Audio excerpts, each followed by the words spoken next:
আজকের বাংলাদেশ, যেটাকে সংখ্যাগরিষ্ঠ মুসলমানের দেশ বলা হয়, সেই দেশে মূর্তি নির্মাণের বিরোধিতা করার কারণে ঘাড় মটকে দেওয়ার হুমকি দেয়।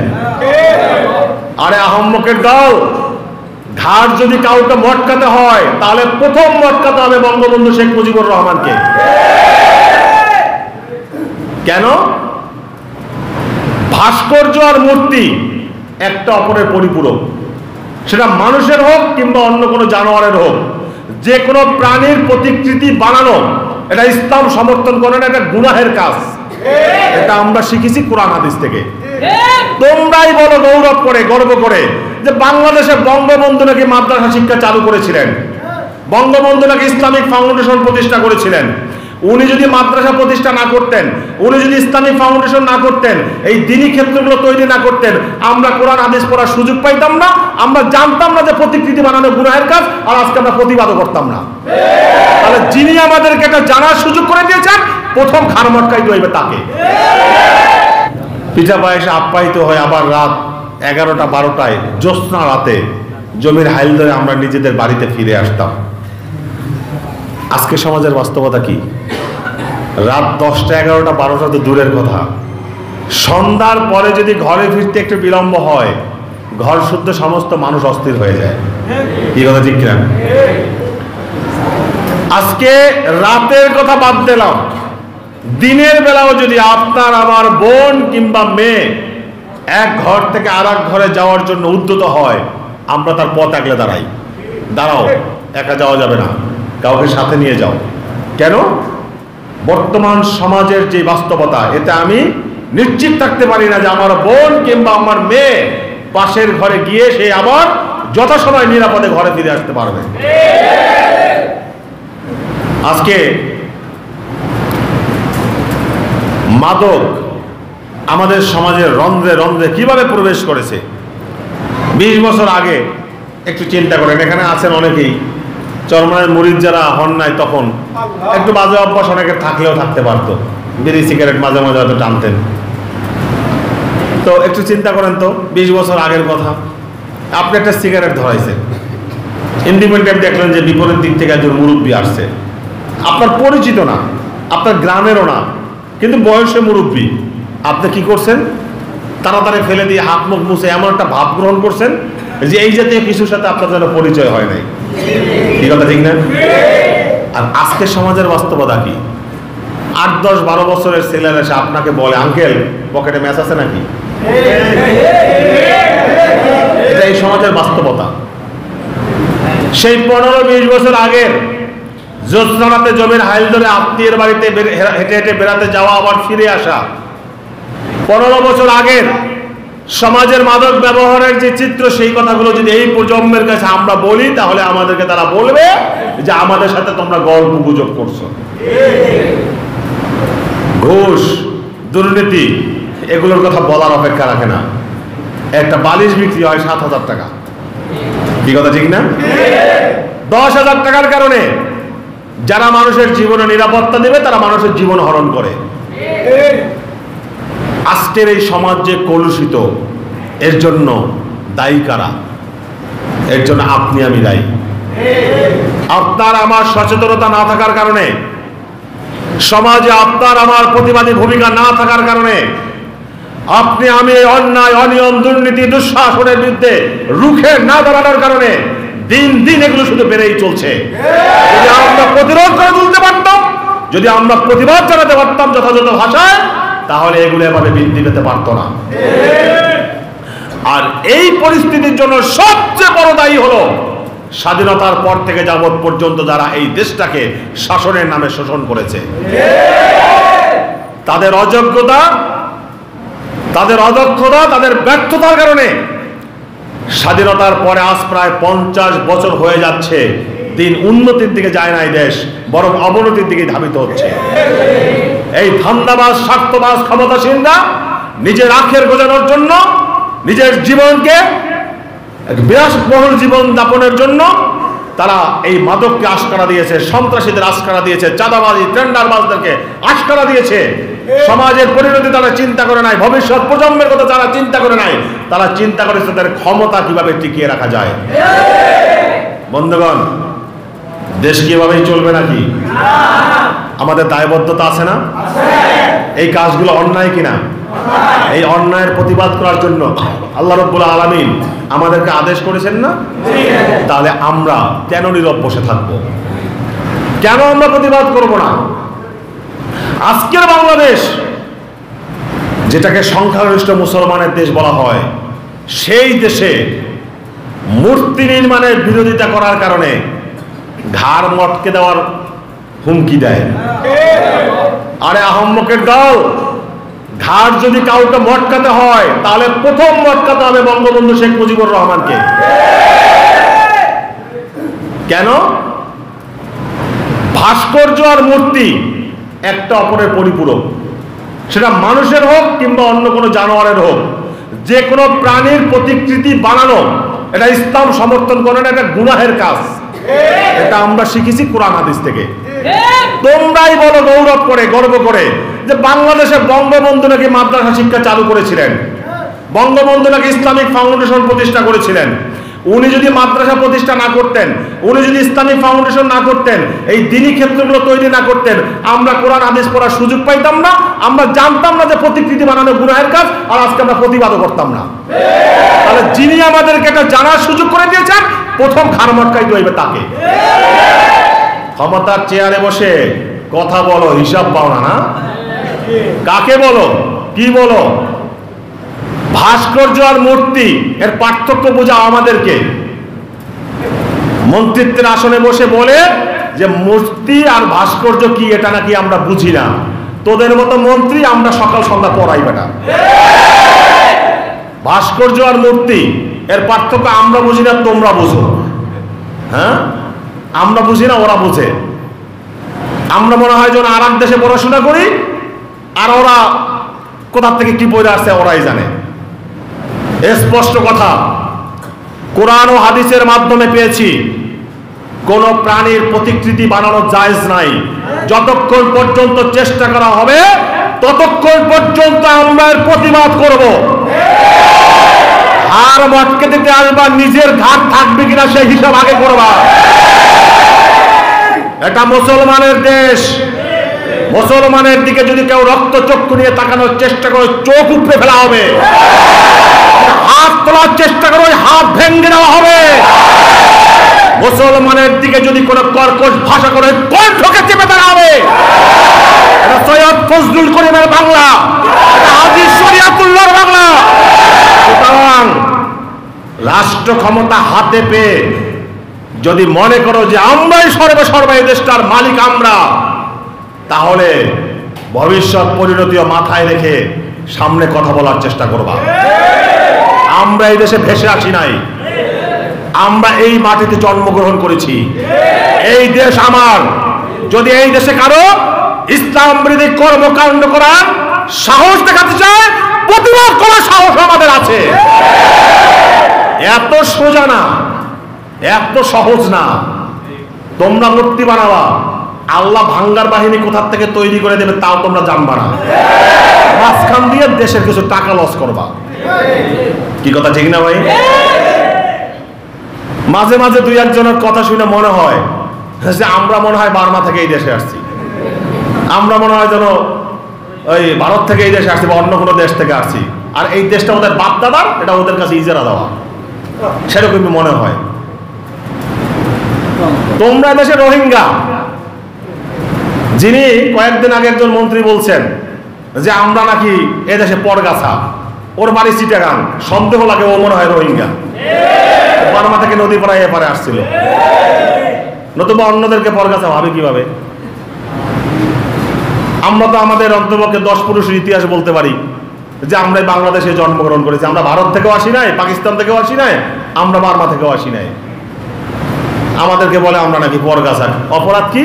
আমরা ইসলামের পক্ষে কথা বলি, আমরা আল্লাহ আল্লাহ রাসূলের আদর্শ অনুযায়ী জীবন পরিচালনা করার চেষ্টা করি, এটা হলো আমাদের অপরাধ।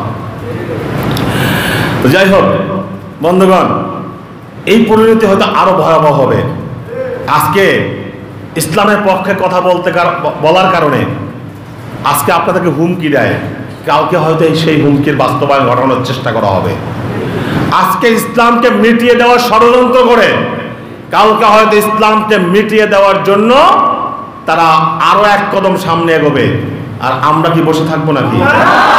যদি রাসূলের প্রেম অন্তরে থেকে থাকে, যদি আল্লাহর প্রতি ভালোবাসা থেকে থাকে, ইসলামের প্রতি যদি ভালোবাসা থেকে থাকে, জীবন থাকতে, শরীরে এক বিন্দু রক্ত থাকতে আমরা নিস্তব্ধ থাকতে পারি না।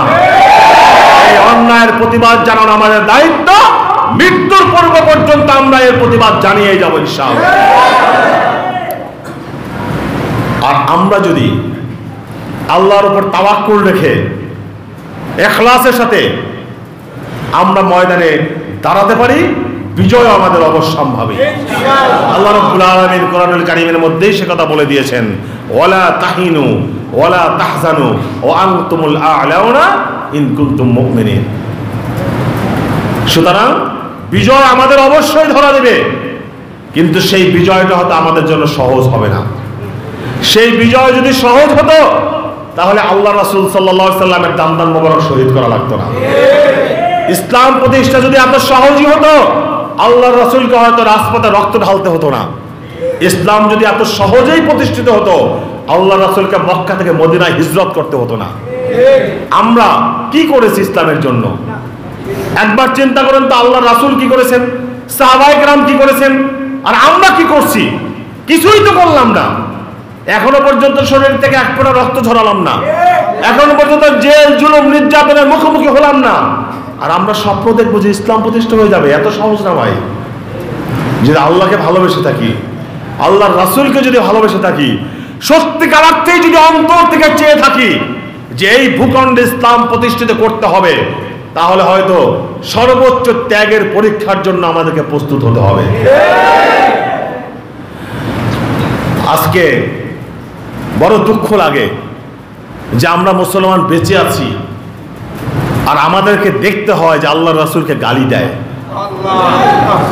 অন্তর ভরা বড় কষ্ট যে মুসলমান হিসেবে আমরা বেঁচে আছি।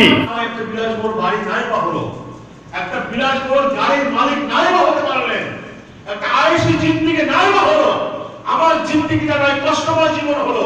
আল্লাহর রাহে সংগ্রাম করতে গিয়ে, আল্লাহর রাহে আল্লাহর দ্বীন প্রতিষ্ঠা করতে গিয়ে জেল জুলুম ভুলিয়া হয়তো আমার মৃত্যু সঙ্গী হলো, তারপরেও যদি আপনার আমার চেষ্টার বিনিময়ে এই ভূখণ্ডে ইসলাম প্রতিষ্ঠা হয়, আত্মবিশ্বাস রাখতে পারি আল্লাহ কাল কিয়ামতে পরকালীন জিন্দেগিতে অবশ্যই আমার জন্য অট্টালিকার ব্যবস্থা করবেন, অবশ্যই আমার জন্য বিলাসবহুল আয়েশি জিন্দেগির ব্যবস্থা তিনি করবেন। বিলাসবহুল জীবনযাপন সবার হয়, হতে পারে, আপনার আমার নাই বা হলো, আপনার আমার ত্যাগ, আপনার আমার শ্রম, আপনার আমার রক্তের উপর ভিত্তি করে যদি ইসলাম প্রতিষ্ঠা হয়, তাহলে এই গৌরবময় জীবনের যে অধিকারী আমি হব, সেই গৌরব কিন্তু যারা আয়েশি জিন্দেগির মধ্যে থাকবে তারা এই গৌরবময় জীবনের অধিকারী হতে পারবে না। সৈয়দ ফজলুল করিম রাহমাতুল্লাহ আলাইহি দুনিয়া থেকে চলে গেছেন। আজকে আমরা তাকে স্মরণ করি, দুই হাত তুলে চোখের পানি ছেড়ে আমরা তার জন্য দোয়া করি, হে আল্লাহ তার জীবনের সমস্ত ত্যাগ শ্রমকে তুমি কবুল করে নাও। এমন অসংখ্য বুজুর্গ আমাদের মাঝ থেকে চলে গিয়েছেন। শাইখুল হাদিস আজিজুল হক রাহমাতুল্লাহ আলাইহি আমাদের থেকে চলে গিয়েছেন। মাওলানা মহিউদ্দিন খান সাহেব আমাদের থেকে চলে গিয়েছেন। আমরা তাদের অবদানগুলো স্বীকার করি, স্মরণ করি। এরকম তো আরো হাজার মানুষ চলে গেছেন, কই তাদেরকে তো আমরা স্মরণ করি না? এই মানুষগুলোকে আমরা কেন স্মরণ করি? ইসলামের জন্য এক অনবদ্য অনস্বীকার্য অবদান তারা রেখে গিয়েছিলেন। এই সৈয়দ ফজলুল করিম তো কোনো এক মায়ের গর্ভে জন্মগ্রহণ করেছিলেন। শাইখুল হাদিস আজিজুল হক রাহমাতুল্লাহ আলাইহি তো কোনো এক মায়ের গর্ভে জন্মগ্রহণ করেছিলেন। আপনি আমিও তো কোনো মায়ের গর্ভে জন্মগ্রহণ করেছি। তাদের জিন্দেগিটা যদি এত সুন্দর হতে পারে, মানুষ যদি তাদের জন্য দোয়া করতে পারে, মানুষ যদি তাদেরকে অনুসরণ করতে পারে, আপনি আমি কেন সেই জিন্দেগি গঠন করতে পারবো না? আপনার আমার জিন্দেগিটা তেমন কেন হবে না? চেষ্টা করলে এটা সম্ভব, অসম্ভব কিছু নয়। প্রয়োজন শুধু দীপ্ত শপথ যে আল্লাহ এই দ্বীনি মিশনের সাথে যেটা আমাকে পরিচিত করেছেন, যতক্ষণ পর্যন্ত দেহে প্রাণ আছে, যতক্ষণ পর্যন্ত শরীরে রক্ত আছে, শক্তি আছে, ততক্ষণ পর্যন্ত আমি আল্লাহর পথ পরিহার করব না। জেলখানাকে ভয় পান? হ্যাঁ, পুলিশ দেখলে দৌড়তেন কেন? জিনা দেউ জিনা দৌড়েন না জিনা জেলখানা কিচ্ছু না, বরং আমার কাছে মনে হয় বর্তমান দুনিয়ায় ইবাদত করার জন্য সবচেয়ে উত্তম জায়গা হচ্ছে জেলখানা। এখানে জেলে গেছেন এমন আছেন তো? মাশাআল্লাহ, অনেকেই আছে। যারা জেলে না গেছেন আর যারা জেলে গিয়েছি, আল্লাহ তাদের মানসিকতার মধ্যে অনেক ব্যবধান। যারা পুলিশের সাথে মোকাবেলা করছি আর যারা করি নাই, পুলিশ দেখলে তাদের মানসিকতা ব্যবধান থাকবেই। কি কথা ঠিক কিনা? জেলখানা হলো বর্তমান দুনিয়ার সবচেয়ে ইবাদতের উত্তম জায়গা। কথাটা ভুল মনে হতে পারে না, বাস্তবতা শুনবেন। 1999 সালের নভেম্বর মাসে আমরা গ্রেফতার হয়েছিলাম। তৎকালীন ছাত্র আন্দোলনের কেন্দ্রীয় সভাপতি গাজী আব্দুর রহমান ভাই, সেক্রেটারি সাহিত্যকার তারিক ভাই সহ আমরা 19 জন। আমরা যখন জেলখানার ভিতরে গেলাম, চতুর্দিক থেকে দেখে স্লোগান দিতেছিলাম। সেই দিকটা ছিল সবাই বড়দের দিক। স্লোগান দেওয়ার কারণ কি? আমরা একজন পুলিশ অফিসারের একটু পিছনের ঘটনা বলতে হবে, নতুবা আবার এটা ভুল ব্যাখ্যা হবে। আমরা মতিঝিল থানা এরিয়া দিয়ে মিছিল নিয়ে যাচ্ছিলাম শায়েখ রহমাতুল্লাহ নেতৃত্বে। রমনা থানার তৎকালীন যিনি ওসি, তিনি এসে সামনে দাঁড়ালেন, মিছিল নিয়ে সামনে যাওয়া যাবে না। অথচ মতিঝিলের তৎকালীন ওসি হানিফ সাহেব, উনি ওনার ফোর্স দিয়ে সামনে আছেন, উনি কিচ্ছু বলছেন না, উনি আমাদের প্রটোকল দিয়ে নিয়ে যাচ্ছেন। আর এক থানার ওসি তিনি এসে সামনে দাঁড়ালেন, সামনে যাওয়া যাবে না। কেন যাওয়া যাবে না? আমি বলছি দেশটার বাবা, ও বলছে যাওয়া যাবে না। বাক বিতর্কের এক পর্যায়ে শায়েখ রহমাতুল্লাহ একটা ধাক্কা মারছেন। শায়েখ রহমাতুল্লাহকে ধাক্কা মারলে তাকে যারা মহব্বত করি, তাদের মানসিকতা কি হতে পারে সেটা সহজেই অনুমেয়। তো যাই হোক, উত্তম মাধ্যম কোন প্রক্রিয়া হয়েছে সেটা বলা দরকার নেই। মাথায় 17টা সেলাই গেছে, বেশি লাগে না। আমরা ভিতরে ঢোকার পরে চতুর্দিকে স্লোগান দেয়। কারণ কি? ওই ওসির নাম ছিল ওসি রফিক।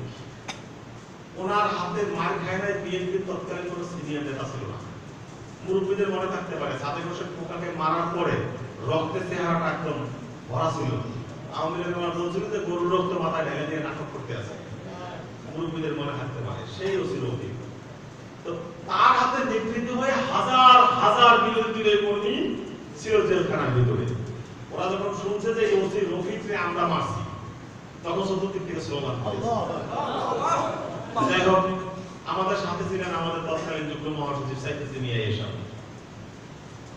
আমাদেরকে যখন ভাগ করে বিভিন্ন জায়গায় পাঠানো হবে, এর আগে উনি আমাকে বললেন আমাদেরকে যে আমরা জেলখানায় যেতে এসেছি, এখানে আমাদের কাজ করতে হবে। সেই কাজ কি?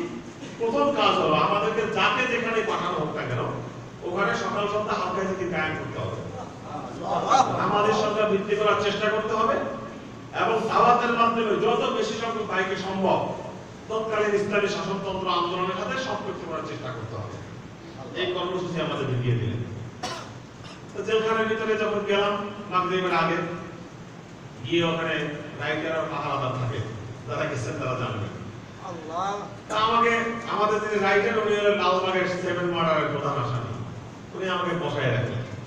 বসে আছি, বাহির থেকে 2টা কম্বল আর একটা থালা একটা বাটি ধরাই দিয়েছে, এটা হাতে নিয়ে বসে আছি।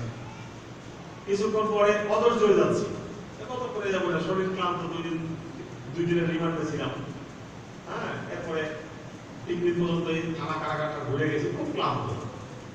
আমি প্রিয়কে বললাম যে ভাই কোন জায়গায় যাই করে বলেন, সেই জায়গায় একটু বিশ্রাম করি, মাগরিবের নামাজও পড়তে হবে সামনে। উনি একজনকে ডাইকে বলে হুজুরকে একটা জায়নামাজ এনে দেন। একটা জায়নামাজ এনে দিল, নামাজ পড়লাম। বসায় রাখলো অনেকক্ষণ। বসানোর পর একজনকে ডাইকে বললো যে হুজুরকে নামাজ ফেলে নিয়ে যাও। নামাজ ফেল বুঝেন? জেলখানার মধ্যে একটা জায়গা, একটা সাইড, একটা কর্নার থাকে, যারা নামাজ পড়ে ওদের ওই জায়গায় বিছানা দেয়, এটা বলে নামাজ পাই। তো নিয়ে গেল নামাজ পাইলে, এসব নামাজ পড়লাম 14 জন মুসল্লি। স্বাভাবিকভাবে আমি হুজুর মানুষ, আমার ইমামতি করতে দিল। নামাজের পরে সবাইকে নিয়ে বসে পরিচিত হচ্ছি। হ্যাঁ, দেখলাম যে মাশাআল্লাহ সবাই অনেক সিনিয়র পার্সন অপরাধ জগতে। আমার আগে বলতে নুরুশে নুরানি সাহেব ওই আমাকে যে জায়গা সিট দিয়েছে ওই জায়গাটায় বসেছিলেন। তাই গল্প গুজব শুনলাম। তারপরে আমরা তো কর্মসূচি নিয়ে গেছি, সবার সাথে কথাবার্তা বলে ফেলে ওই দিনের মধ্যে ঘুমাইলাম। ঘুম থেকে উঠে ফজরের নামাজ পড়বো দেখে আমার জামাটা ভিজা। কে ভাই জামা ভিজে গেল, একজন বলল তো জামাটা ময়লা হয়ে গেছে, আমি রাতে ধুয়ে দিয়েছি। 19 দিন জেলখানায় ছিলাম, এর মধ্যে একদিন গায়ে পানি দিলে গোসল করা লাগে নাই, এর মধ্যে কোনোদিন জামা কাপড় ধোয়া লাগে নাই। শুধু এটাই না, বিছানায় সবার সাথে 2-3 দিন হাজির হয়ে যেতে, কেউ মাথা টিপে দেয়, কেউ পাও টিপে দেয়, বলতে ভাই আমরা তো অভ্যস্ত না, বুঝলে আপনি শুয়ে থাকেন। যাই হোক, সংক্ষেপে যে কথা সেটা হলো, পরের দিন ফজরের পর থেকে শুরু করলাম জিকির, সবাইকে বুঝাইলাম জিকিরের ফজিলত, সবাই রাজি। আমাদের একটা চুক্তি ছিল যে 1 বছর থেকে এমন ভাবে জিকিরের আওয়াজ করতে হবে যেন খারাপ ঘুম পর্যন্ত আওয়াজ যায়। ঠিক আছে, আলহামদুলিল্লাহ হইল। এখন জিকির করতে বসার পরে আশেপাশে কিছু লোক আমাদের নিয়ে টিটকারি করে, সমালোচনা করে। কারো কথায় উত্তেজিত না হয়ে প্রত্যেকের কাছে গিয়ে আস্তে আস্তে দাওয়াত দিলাম, নামাজের মুসল্লি বানানোর চেষ্টা করলাম। সর্বশেষ যেদিন বেরিয়ে আসি সেদিন পর্যন্ত মাগরিবের নামাজ পড়ে এসেছি 87 জন মুসলিম। আল্লাহর মেহেরবানিতে আমাদের ওই জেলখানায় যাওয়ার মাধ্যমে বেশ কয়েকজন আছে, এখনো মাঝে মাঝে দেখা হয়, তারা এখন চরমনায় মুজাহিদ, ইসলামী আন্দোলনের প্রথম সারির কর্মী। জেলখানা কোনো ভয়ের জায়গা না, আন্দোলন সংগ্রাম করতে জেলের ভয় পান না, পুলিশ মানুষ। আজকে আমি যদি লাইনে দাঁড়াইতাম, আমিও ওই পোশাক পরিহিত থাকতাম। ওর মধ্যে ইমানের চেতনা আছে, হয়তো চাকরি বাজানোর কারণে লাঠি উত্তোলন করে আল্লাহু আকবার আওয়াজটা ঠিক করে দিয়ে দেয়, কেন লাঠি কাঁপবে ইনশাআল্লাহ। ক্ষমতায় যারা আছে এদের মধ্যে কেউ আওয়ামী লীগ থাকতে পারে, কিন্তু মানুষ কিছু আছে, কি কথা ঠিক না ভাই? এদেরকে ভয় পাওয়ার কি আছে? ওরা তো এই মাটিতে জন্ম নিয়েছে, আমরাও মাটিতে জন্ম নিয়েছি। ওরা কোনো মায়ের সন্তান, আমরাও কোনো মায়ের সন্তান। এই দেশে ওর যতটুকু অধিকার, আমারও ততটুকু অধিকার। আমি ট্যাক্স দিই, ও ট্যাক্স দেয়। সুতরাং ভয় পাওয়ার কি আছে? বরং আমাদের মনোবল আছে, আমরা আল্লাহ সৈনিক। আমাদের এই জীবনটাকে আল্লাহর রাহে উৎসর্গ করতে পারি, নিঃসন্দেহে জান্নাত। আর ওরা যদি বস্তুবাদী রাজনীতির জন্য জীবনটাকে উৎসর্গ করে, ওদের ফয়সালা আল্লাহর হাতে। একবার ঢাকায় মারামারি হয়েছে পুলিশের সাথে, তৎকালীন পুলিশ অফিসার অবশেষে জিজ্ঞাসা করছে, ভাই একটা প্রশ্ন, আওয়ামী লীগ নিয়ে মিছিল নিয়ে বেরোলে লাঠি জায়গা করে দৌড় দেয়, আপনারা তো দৌড় দেন না, বড় উল্টো আমাদেরকে মারতে আসেন, সাহসটা পান কোথা থেকে? তো মজলিসে যারা ছিল এর মধ্যে আমি সবচেয়ে বয়স ছোট, তাই বললাম ভাই উত্তরটা আমি দিই। ওরা মনে করে যে আপনার লাঠির আঘাত যদি শরীরে লাগে তাইলে ব্যথা পাবে, ব্যথা পাইলেও কষ্ট হবে। আর আমরা মনে করি লাঠি দিয়ে একটা আঘাত যদি আপনাকে করতে পারি তাইলেও সব, আমার নিজের শরীরে লাগাইতে পারে তাইলেও সব। আমরা দেখে বলে দৌড়তেই না, কথা ঠিক না ভাই? আমরা তো সেই মানসিকতা করি। আমাদের ভয় কিসের? আল্লাহর মধ্যে জীবনটাকে উৎসর্গ করতে পারলে আমাদের গন্তব্য কোথায় আল্লাহ সেই ঘোষণা দিয়ে দিয়েছেন। আমাদের হারানোর কি আছে? আমাদের হারানোর কিছু নাই, বরং আল্লাহ আমাকে যে দায়িত্ব দিয়ে দুনিয়াতে পাঠিয়েছেন, ইন্নী জাইলুন ফিল আরদি খলিফা, সেই খেলাফতের দায়িত্ব পরিপূর্ণভাবে আদায় হবে যদি আমি আল্লাহর রাস্তায় আমার জীবনটাকে উৎসর্গ করতে পারি। ইনশাআল্লাহ। এজন্য আমি সবার প্রতি আহ্বান জানাবো, আওয়ামী লীগ আমাদের শত্রু না, বিএনপির সাথে আমাদের কোনো শত্রুতা নাই, কোন রাজনৈতিক দলের সাথে আমাদের কোনো শত্রুতা নাই, বরং সবাই আমাদের ভাই। আমরা সবার সাথে সহাবস্থান করতে চাই, কিন্তু ইসলামের বিরুদ্ধে যদি কেউ আন্দোলন করে সেই ক্ষেত্রে রক্ষা নাই। ইসলামকে যদি কেউ কটাক্ষ করতে চাও, ইসলামকে যদি কেউ বিকৃত করতে চাও, সেই ক্ষেত্রে কোনো স্থান নাই। আমাদের মরহুম শাহেদ রহমাতুল্লাহ আলাইহি আমাদেরকে শিখিয়ে দিয়ে গিয়েছেন, রাষ্ট্রক্ষমতা আওয়ামী লীগ আছে তারাই থাকুক, বিএনপি আছে তারাই থাকবে, আমরা তাদের গোলাম হয়ে কাজ করব, আমরা তাদের খাদেম হব। শর্ত একটা, কোরআন হাদিসের ভিত্তিতে এই দেশ এই সমাজকে পরিচালিত করতে হবে। চরমনায় পীর সাহেব প্রধানমন্ত্রী হতে চান না, চরমনায় পীর সাহেবদের মন্ত্রিত্ব চান না, চরমনায় পীর সাহেব ক্ষমতা কাঙ্গাল নন, চরমনায় পীর সাহেব আল্লাহর জমিনে আল্লাহর দ্বীন প্রতিষ্ঠার কাজ না। চরমনায় পীর সাহেব এই হুকুমত ইসলামকে প্রতিষ্ঠা করতে চান, সেটা যার মাধ্যমে হবে আমরা তাদের আনুগত্য করবো, আমরা তাদের খাদেম হিসেবে কাজ করবো। ঠিক কিনা ভাই? ইসলামী আন্দোলন বাংলাদেশ এই স্বপ্নই দেখে এদেশে ইসলাম হুকুমত প্রতিষ্ঠা। সেই ইসলামী হুকুমত প্রতিষ্ঠার জন্য তারা তাদের পথ বেছে নিয়েছে একটি গণবিপ্লব। আর গণবিপ্লব আসবে গণসচেতনতার মাধ্যমে, গণসচেতনতা সৃষ্টি হতে পারে গণদাওয়াতের মাধ্যমে। এই জন্য আমাদের সর্বপ্রথম কাজ হলো যারা ইসলাম বুঝে না তাদেরকে ইসলাম বোঝানো, ইসলাম না থাকার কুফল আর ইসলাম থাকলে কি সুফল, এটা মানুষের কানে কানে পৌঁছে দেওয়া, মানুষের মাঝে চেতনা সৃষ্টি করা। মানুষের মাঝে যখন ইসলামের চাহিদা সৃষ্টি হবে, ইসলামের চেতনা যখন সৃষ্টি হবে, এদেশে ইসলামিক সমাজ প্রতিষ্ঠার জন্য আপনাকে আমাকে অত বেশি কষ্ট করতে হবে না, এমনিতেই এটা হয়ে যাবে। এই কথা বোঝাতে পারছি ভাই? আজকে যারা নতুন এসেছেন বিশেষ করে তাদের প্রতি আমার উদাত্ত আহ্বান থাকবে। পীর সাহেব চরমরাইকে আপনারা খুব ভালো করে চিনেন, আপনাদের এখানে মাঝে মাঝে তিনি আসেন, তার সামগ্রিক কর্মকাণ্ড আপনাদের সামনে স্পষ্ট। পীর সাহেব চরমরাই এই কর্মকাণ্ডগুলো যদি দেশ বিরোধী না হয়ে থাকে, পীর সাহেবের চরমরাই কার্যক্রমগুলো যদি দেশ প্রেমের জায়গা থেকে হয়ে থাকে, এই কার্যক্রমগুলো যদি আল্লাহর রায় হয়ে থাকে, ইসলাম প্রতিষ্ঠার জন্য হয়ে থাকে, তাহলে আপনাদের প্রতি আমি উদাত্ত আহ্বান জানাবো, আসুন আপনারা আমাদের কাতারে শামিল হন। আপনি এবং আমি কাঁধে কাঁধ মিলিয়ে যদি নারায়ে তাকবীরের স্লোগান তুলতে পারি, ইনশাআল্লাহ বাতিল কিছু করতে বাধ্য হবে। আপনারা আমার সম্মিলিত প্রচেষ্টার মাধ্যমে ইনশাআল্লাহ বাংলাদেশের এই ঘুরে যাওয়া সমাজ ব্যবস্থার উপর কারোর পতাকা পথ পথ করে উঠবে ইনশাআল্লাহ। আর সেজন্য যদি প্রয়োজন হয় রক্ত দেওয়া লাগে, আমরা যেন প্রস্তুত থাকি। যদি জীবন দেওয়া লাগে, জীবন দেওয়ার জন্য আমরা প্রস্তুত থাকবো ইনশাআল্লাহ। আল্লাহ সুবহানাহু ওয়া তাআলা দ্বীনের সৈনিক হিসাবে, দ্বীনি আন্দোলনের কর্মী হিসাবে আমাদের সবাইকে কবুল করুন ইনশাআল্লাহ। আবারও আপনাদের সাথে দেখা হবে, হয়তো রাজপথে, হয়তো জান্নাতে।